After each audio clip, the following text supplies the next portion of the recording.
Of inflection, inflection लिखा जी। Point of inflection, इसके हिंदी क्या होता है? मोड़ मोड़ का बिंदु। याद तो है, मोड़ का बिंदु। चलिए हम कुछ ग्राफ खींचते हैं ना,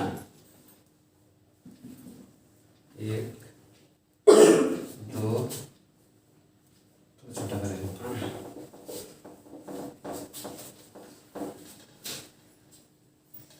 एक दो तीन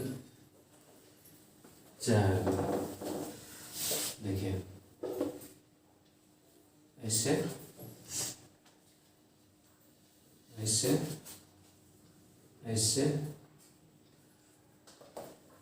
ऐसे, ठीक है जी। सभी में इधर मान ले, इधर हो गया x, इधर हो गया y। ये कन्वेक्स है ना, ये कन्वेक्स है, हाँ। कन्वेक्स से कनकेव हो रहा है, जहां पे आ रहा है यहाँ पे, यहाँ पे, ठीक है। तो मोड़ का बिंदु वह बिंदु है जहां से कोई कर्व कन्वेक्स से कनकेव या कनकेव से कन्वेक्स होता है। क्लियर है जी। The point of inflection exist of a point whose curvature of a curve changes from convex to concave और concave to convex। क्लियर हुआ? यानी कोई भी रेखा हो, अगर कन्वेक्स से कनकेव हो रहा है या कनकेव से कन्वेक्स हो रहा है, तो जिस बिंदु पर वो मुड़ रहा है उसी बिंदु को हम लोग बोलेंगे मोड़ का बिंदु। जैसे आप लोग साइकिल चलाते हैं, गाड़ी चलाते हैं ना, जब चलते हैं तो जहां पर मोड़ आता है ऊपर क्या हो जाता है? स्लो हो जाते हैं। क्यों स्लो होते हैं भाई? उसी स्पीड में क्यों नहीं घूमते हैं? उसी स्पीड में घूमेंगे तो एक्सीडेंट हो जाएगा ना। तो जहां भी मुड़ना पड़ता है वहां थोड़ा सा धीमा होना पड़ता है। इसका मतलब है कि कर्व भी जब यहाँ से इसे मुड़ रहा है तो यहाँ थोड़ा स्थिर होता है, उसके बाद घूमता है। क्लियर है? तो मोड़ का बिंदु का कंडीशन क्या है? देखिए यहाँ जब हम लोग y जब फंक्शन ऑफ x है, y जब फंक्शन ऑफ x है, तो हम लोग निकालते हैं सेकेंड ऑर्डर डेरिवेटिव। तो सेकेंड ऑर्डर डेरिवेटिव जब निकालते हैं तो वहां पर क्या होगा? D square Y by D x square zero होना चाहिए। जीरो क्या होना चाहिए? जीरो। जीरो होना चाहिए। D square Y by D x square क्या होना चाहिए? जीरो होना चाहिए। D square Y by D x square क्या होना चाहिए? जीरो होना चाहिए। D square Y by D x square क्या होना चाहिए? जीरो होना चाहिए। ठीक है, यानी कहीं भी देखिएगा, जब हम लोग अभी तक क्या देख रहे थे, मैक्सिमम मिनिमम में फर्स्ट डेरिवेटिव को जीरो कर रहे थे ना। और कन्वेक्स के लिए क्या देखे थे? सेकंड डेरिवेटिव पॉजिटिव, और कनकेव के लिए सेकंड डेरिवेटिव नेगेटिव। क्लियर है? तो यहाँ पर एक कन्वेक्स है, इसका मतलब D square Y by D x square इधर क्या होगा? पॉजिटिव होगा, और इधर D square Y by D x square negative होगा। ठीक उसी तरह से सब में रहेगा, कोई दिक्कत? तो हम लोग जब देखेंगे तो सबका बिंदु पॉइंट मान लेते हैं P। P in the above diagram the point of inflection exists at point P। कोई दिक्कत? कोई दिक्कत है ना? अब हमको जानना है कि कोई भी कर्व कन्वेक्स से कनकेव हो रहा है या कनकेव से कन्वेक्स हो रहा है, उसको कैसे जानेंगे हम लोग? तो उस बात को जानने के लिए हम लोग को थर्ड डेरिवेटिव की जरूरत पड़ता है। किसकी जरूरत पड़ता है? थर्ड डेरिवेटिव का। थर्ड डेरिवेटिव बताए थे ना क्या? उसी को जो कोई भी फंक्शन दिया रहेगा उसको हम 3 बार डेरिवेटिव करना है। D square Y by D x square क्या होना चाहिए? जीरो। और D cube Y by D x cube. अब इसके साइन पर निर्भर करता है कि कोई भी कर्व कनकेव हो रहा है, कन्वेक्स से कनकेव हो रहा है या कनकेव से कन्वेक्स हो रहा है। ठीक है, यदि थर्ड डेरिवेटिव अगर पॉजिटिव आता है, थर्ड डेरिवेटिव पॉजिटिव आता है, तो कर्वेचर जो चेंज करेगा वो कनकेव टू कन्वेक्स होगा, कनकेव टू कन्वेक्स होगा। क्लियर है? यानी यहाँ थर्ड डेरिवेटिव क्या हो जाएगा? D cube Y by D x cube positive होगा, d cube Y by D x cube क्या हो गया? पॉजिटिव होगा। तो इसका मतलब यहाँ क्या होगा, negative D cube Y by D x cube negative negative होगा, और यहाँ D cube Y by D x cube क्या होगा, नेगेटिव नेगेटिव होगा। क्यों, चूंकि ये कनकेव कन्वेक्स से कनकेव हो रहा है, ये कनकेव से कन्वेक्स हो रहा है, कोई दिक्कत। तो पॉइंट ऑफ इन्फ्लेक्शन किधर हो गया मेरे ख्याल से, यानी मोड़ का बिंदु वह बिंदु है जहां से कोई भी कर्व कन्वेक्स से कनकेव होता है या कनकेव से कन्वेक्स होता है, उन्नतोदर से नतोदर या नतोदर से उन्नतोदर। क्लियर है। तो जिस बिंदु पर मोड़ आएगा इसका कंडीशन क्या है, जब हम लोग डेरिवेटिव निकालेंगे तो जो सेकंड डेरिवेटिव आएगा वो क्या होगा, जीरो से करेंगे हम लोग, वहां एक्स का वैल्यू ले आएंगे। ठीक है। आप लोग देखे होंगे in the total production curve, in the total production curve the point of inflection exist where marginal product is maximum. मतलब कुल उत्पादन रेखा में मोड़ का बिंदु उस बिंदु पर पाया जाएगा जहां सीमांत उत्पादन अधिकतम होगा। कोई दिक्कत। In the total cost curve the point of inflection exist where marginal cost curve is minimum. यानी टोटल कोस्ट कर्व में पॉइंट ऑफ इन्फ्लेक्शन वहां पाया जाएगा जहां मार्जिनल कॉस्ट न्यूनतम होगा। कोई दिक्कत। चलिए बनाइएगा, क्या फोटो खींचना पड़ सकता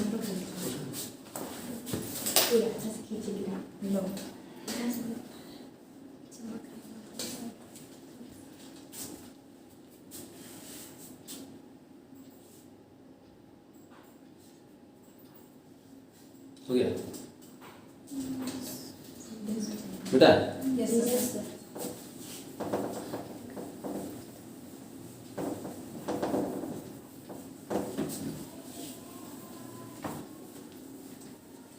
पॉइंट ऑफ इन्फ्लेक्शन का इंग्लिश में लिखा दे तो थोड़ा लिखा देंगे, जी। बोले सुनो तो सही। जी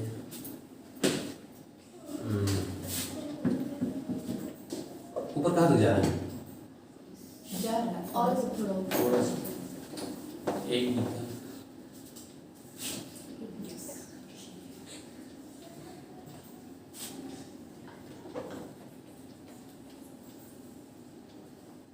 टोटल प्रोडक्ट कर रहे हैं। जी।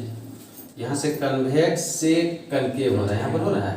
हाँ पॉइंट पी यहाँ पर है, क्या है, पॉइंट ऑफ इन्फ्लेक्शन। यहाँ से सीधे यहाँ ले लेंगे हाँ और यहाँ से ऐसे करेंगे, और जहाँ पर मैक्सिमम होता है वहाँ पर मार्जिनल प्रोडक्ट क्या होता है, शून्य जीरो होता है।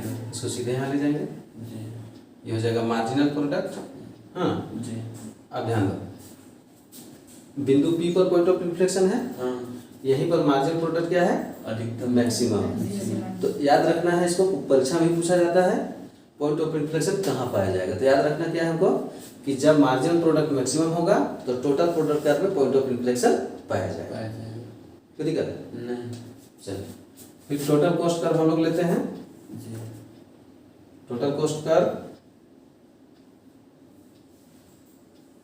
ऐसे ऐसे ना होता है टोटल कॉस्ट कर्व। जी अब यहाँ से उठाव ले लेते हैं, यहाँ नीचे कनकेव टू कन्वेक्स Convex। यहाँ है, यहाँ से ले लो और यहाँ ले लो मार्जिनल कॉस्ट MC। इधर हो जाएगा आउटपुट। कोई दिक्कत। टोटल कॉस्ट कर्व में पॉइंट ऑफ इन्फ्लेक्शन वहां पाया जाएगा जहां मार्जिनल कॉस्ट न्यूनतम मिनिमम होगा। मिनिमम क्लियर है। जी चलिए कुछ नाम दे दिया जाए, यहाँ भी पॉइंट P ही दे देते हैं। जी इधर क्या रहेगा, इधर आउटपुट बस एक्स ठीक से बताओ, ठीक से बताओ। टोटल प्रोडक्ट कर्व में इधर इधर टोटल प्रोडक्ट जी जाएगा। टोटल प्रोडक्ट इधर आउटपुट हुआ, इधर क्या होगा, इधर बोला वेरिएबल फैक्टर। क्या रहेगा, वेरिएबल फैक्टर। हम लोग परिवर्तनशील अनुपात का नियम में देखे हैं ना, क्या देखते हैं उसमें, उत्पादन के अन्य साधनों को स्थिर रखते हुए, उत्पादन के अन्य साधन को स्थिर रखते हुए किसी एक साधन में वृद्धि करने पर कुल उत्पादन पहले तेजी से बढ़ता है, जी समय के बाद घटते हुए बढ़ता है, हाँ, और उसके बाद अधिकतम होने के बाद गिरने लगता है ना। जी तो जब कब गिरता है, जब मार्जिनल प्रोडक्ट बढ़ता है, जी सीमांत उत्पादन बढ़ता है, तो कुल उत्पादन भी बढ़ता है, तेजी से बढ़ता है। जी हाँ, ठीक है। जी जब सीमांत उत्पादन नीचे की ओर गिरता है, हाँ, घटने लगता है, जी हाँ, तो कुल उत्पादन बढ़ता तो है लेकिन घटते हुए दर से बढ़ता है। क्लियर है। जी जब सीमांत उत्पादन 0 हो जाता है, शून्य हो जाता है, तो कुल उत्पादन अधिकतम होता है। ठीक है। जी और जब सीमांत उत्पादन ऋणात्मक होता है, तो कुल उत्पादन गिरने घटने लगता है। कोई दिक्कत। नहीं इसी में एवरेज प्रोडक्ट का भी हम लोग खींच सकते हैं, हालांकि इसका भी यहाँ जरूरत नहीं पड़ेगा। एवरेज प्रोडक्ट ना, जी तो हम लोग देखे हैं फर्स्ट, यहाँ से यहाँ फर्स्ट स्टेज है, फर्स्ट स्टेज है कि नहीं, है फर्स्ट स्टेज, सेकंड ये हो गया सेकेंड स्टेज, सेकेंड स्टेज, इधर थर्ड थर्ड स्टेज। कोई दिक्कत है। नहीं हो गया पॉइंट ऑफ इन्फ्लेक्शन का कंसेप्ट। अब एक मैथ बनाएंगे हम लोग, जी उसके बाद आपको थियरी उसको दिखा देंगे। हाँ जी चलिए, एग्जाम्पल 5 का ही 25 नंबर क्वेश्चन निकालिए तो। 5 भैया 8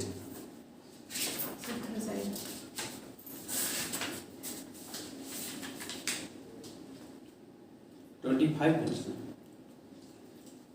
देखते हैं कहाँ पे है।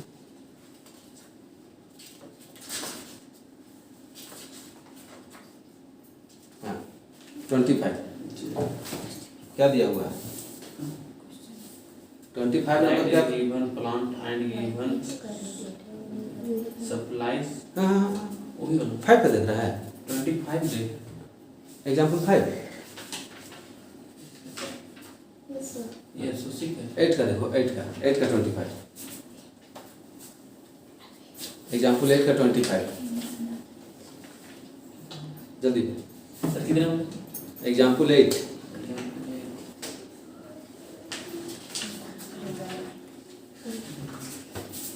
एग्जाम RGD एलन का एग्जाम्पल 8। कितना नंबर मेहता तो बनाते रहना अपने से कम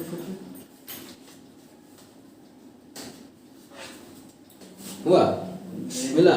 जी क्या बोल रहा है, so that the demand per पढ़ो x बराबर 4a cube minus 3ap square plus p cube where a is a positive constant and p is less than 2a is downward sloping. Write a point of inflection. How does the curvature change? क्या बोल रहा है, so that the demand curve x equal to 4a cube minus 3ap square plus p cube, ये demand function दिया हुआ है। ठीक है, वह जहाँ a इज पॉजिटिव कांस्टेंट, ये क्या है, पॉजिटिव कांस्टेंट है, and p is less than 2a, और प्राइस जो है 2a से कम है। Clear, 2a is downward sloping, और डिमांड कर क्या है, डाउनवर्ड स्लोपिंग है। Clear, with A point of inflection, point of inflection के साथ वो क्या करता है, बाएं से दाएं नीचे की ओर गिरता है। क्लियर है, क्या करना है हम लोग को, given demand function, demand function बोलिए p equal to 4a cube 4a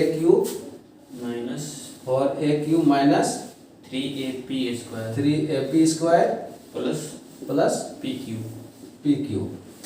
ठीक है, जी हमको निकालना है, ये डिमांड फंक्शन है, जी। इसका स्लोप निकालना। स्लोप निकालने के लिए क्या करते हैं, डेरिवेटिव फर्स्ट डेरिवेटिव करते हैं ना।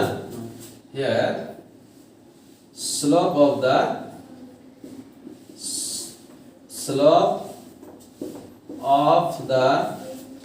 demand curve. Sir x is equal है. x इक्वल है yes sir. Slope of the demand curve. चलिए क्या हो जाएगा dx by dp d by dp 4a cube minus 3ap square plus p cube. हाँ ये कांस्टेंट है कर देते हैं d by dp 4a cube minus d by dp 3ap square plus d by dp p cube. कोई दिक्कत? Constant को सब बाहर, ये तो कांस्टेंट सब जीरो हो गया, डेरिवेटिव जीरो हो जाएगा. माइनस 3a कांस्टेंट है कि नहीं? है सर.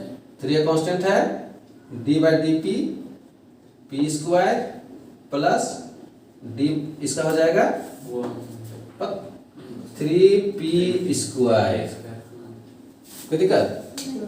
चलो अब यहाँ क्या है माइनस 3a 2p होगा कि नहीं प्लस 3p स्क्वायर. अब यहाँ पर दोनों में कॉमन क्या है 3p 3p है. हाँ चलिए 3p कॉमन ले लीजिए, जी माइनस में लेते हैं कॉमन, क्या बचेगा यहाँ a 2a minus p p. ठीक है, जी ये क्या है नेगेटिव है जी और साथ में 2a पॉजिटिव है p माइनस में है. इसका मतलब क्या हुआ p is less than where p is less than 2a होगा कि नहीं? होगा. क्लियर है? इसका मतलब नीचे लिखेंगे सो द डिमांड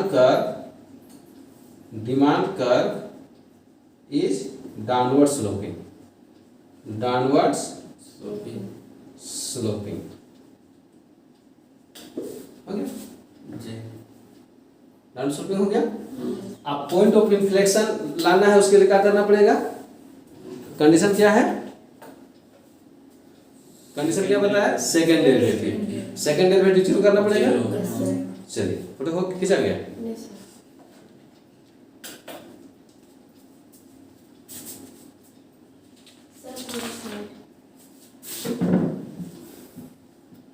सफर है ना वाह. चलिए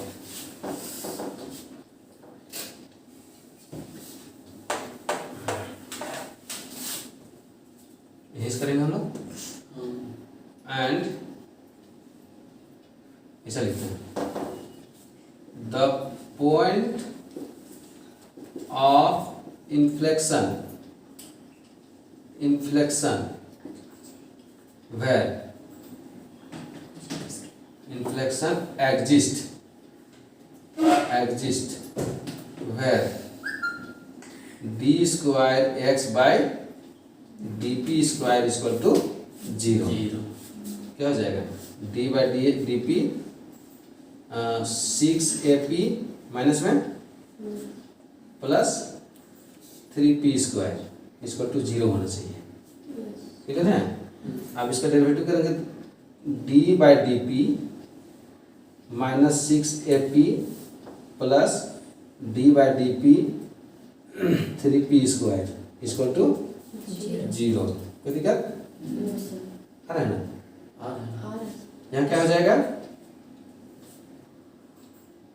माइनस 6a प्लस 6p होगा इक्वल टू 0.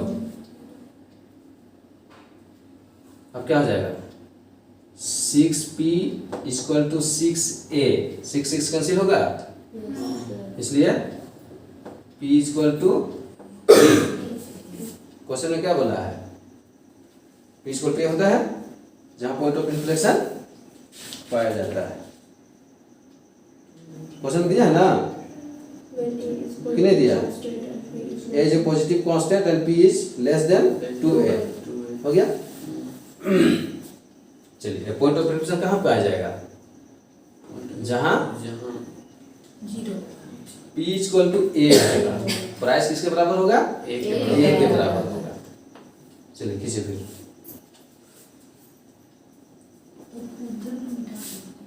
छोटा है।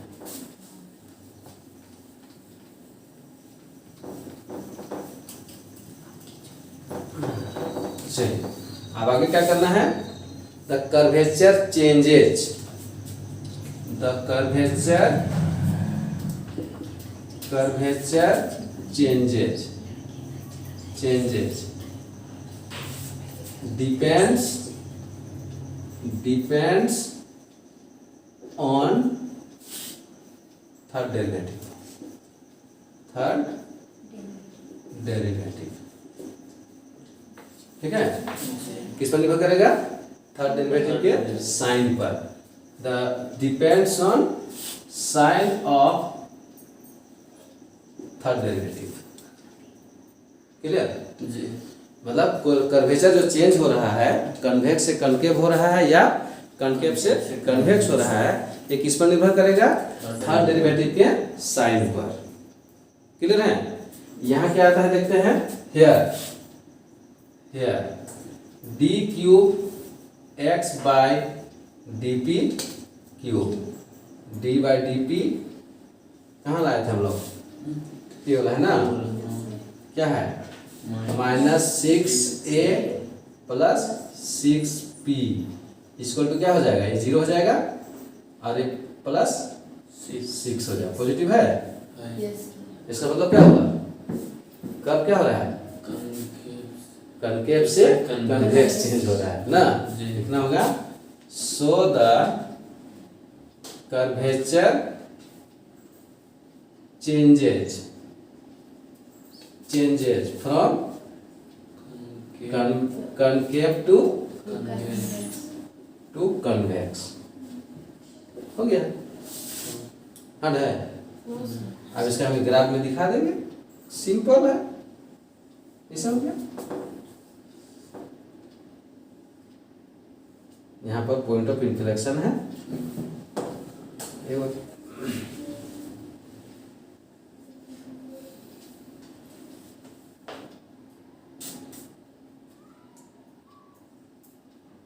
ठीक है?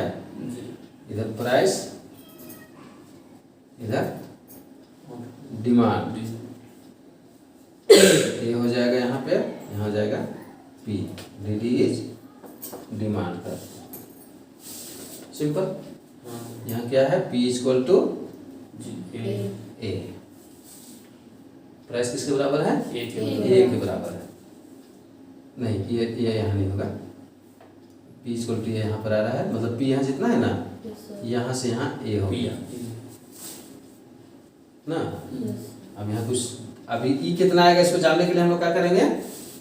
डिमांड फंक्शन में P की जगह A रखेंगे, ठीक है? चलिए, क्या इधर नहीं हुआ है?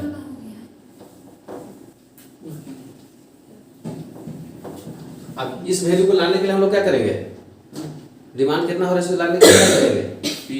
P की जगह A रखेंगे, यहाँ लिखेंगे ना, ऊपर में डालें।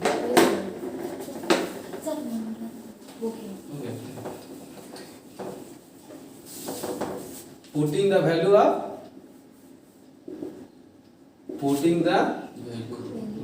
of P equal to A in demand function,